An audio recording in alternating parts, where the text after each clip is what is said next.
Okay, so in this particular video, we are going to actually practice cussing and BSing. In other words, we're practice talking about center, unusual, shape, and spread, and we're going to be specific in our descriptions.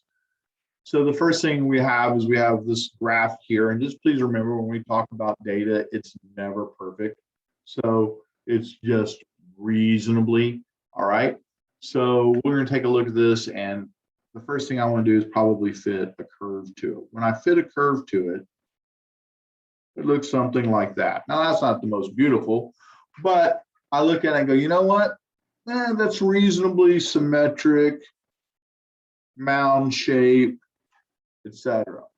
So this is centered somewhere between 45 and 50. I wrote 47.5. If you want to write 48, that's fine. It doesn't matter. All right. Or if you want to write 47, that's fine. But, or you can say centered between 45 and 50, if that's what you'd like. Those things are going to be completely acceptable with a range of 40. Now, I probably should have said about 40, but here's what I did. I looked at this and go, oh, this is 70 right here, and this is 30 right there. And so 70 to 30. Then 30, so I went 70 minus 30, and that got me my range.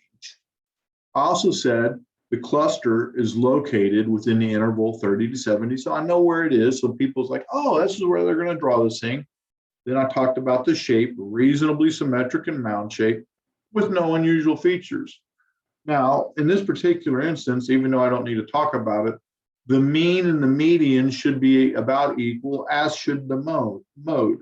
So mean equals median equals the mode in this case. And the mode is the one that occurs most often, and obviously it's the tallest, so there's more data values here. Once again, when I look at this one, and if I were to try to fit a curve, it'd look something like this. It's like, oh, kind of got two peaks to it. So it looks like this is going to be a bimodal distribution. And I said it's centered at 70, okay?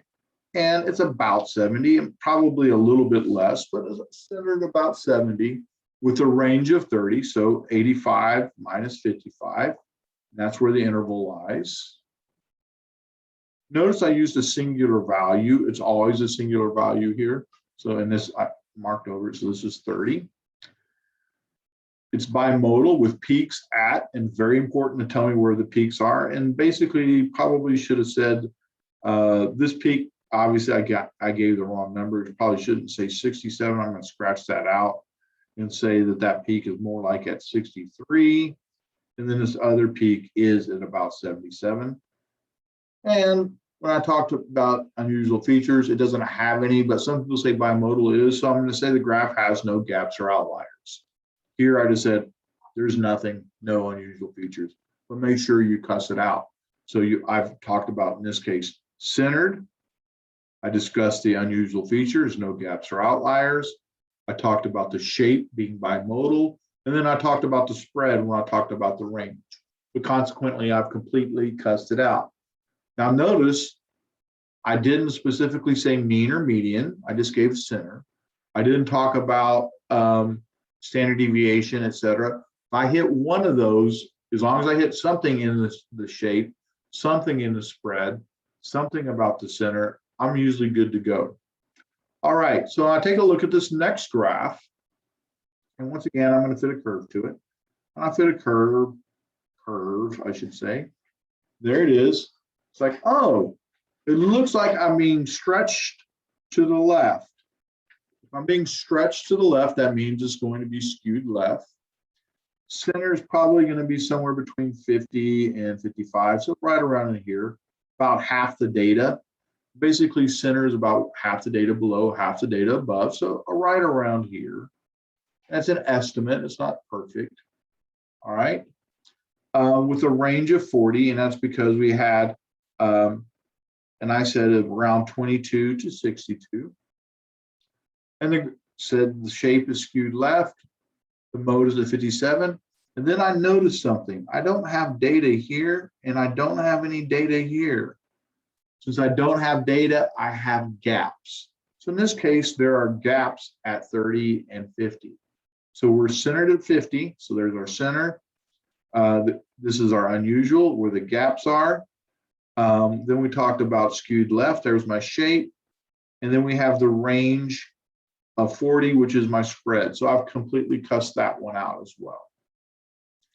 When I look at this, the very first thing I look at is like, oh, I got a group here and I got this thing off by myself. So right here, I'm thinking, possible outlier right there. It looks like an outlier to me. So that's going to be an unusual feature. So then I look at this and go, let's ignore that for a moment and go, what's my general shape?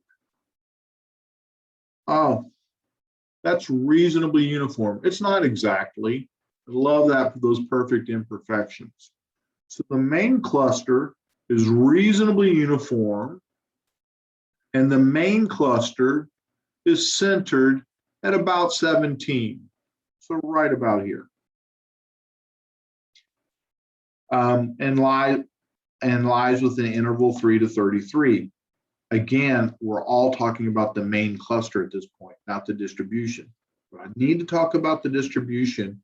And when you're talking about the range, remember, it's the largest value of the distribution minus the smallest value. So here we're talking about the range. So the largest value happened to be basically 75, smallest value right here. So in this case, we had a range of about 72. Why? Because we have an outlier. So shape right there, center right here, range, which is spread right there, unusual right there. In other words, it's completely cussed out. All right, so make sure that you're specific by saying where things are located. You're talking about the actual values of the center, actual values of the range. You talk about where things are, where outliers occur, where gaps occur. But really the little acronym CUSS works pretty well. Center, unusual, shape, and spread. Thank you.